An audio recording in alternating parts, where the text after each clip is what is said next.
నేడు నేడు నేడు నీవు చూచుచున్న ఐగుప్తీల నీకు చూడవు అంతే.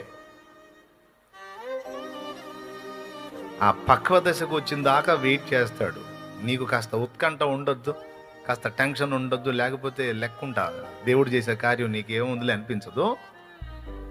అందుకే కొద్దిగా ఉత్కంఠ ఉంటుంది అన్నమాట. అంతా వచ్చి మీద పడ్డట్టే టెన్షన్ వద్దాడా అన్నా, అయిపోయింది అయిపోయింది అయిపోయింది, ఏం చేయాలి ఏం చేయాలి ఏం చేయాలి, ఏమీ కాదంటాడు దేవుడు. ఆయన అంటుంటాడు, నీకు వినపడదులే, కొంచెం ఉత్కంఠగా ఉంటుంది. ఒక్కటి మాత్రం గుర్తుపెట్టుకో, ఆఖరి నిమిషంలోనైనా అద్భుతం చేయగలడు ఆయన. భయపడాల్సిన అవసరం లేదు.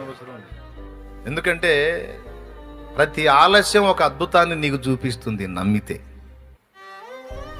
ప్రతి ఆలస్యం ఒక అద్భుతాన్ని చూపిస్తుంది నువ్వు నమ్మితే, విశ్వాసివై ఉంటే. ఊరకనే నిలుచుండి చూడు దేవుడు చేసే కార్యం అని.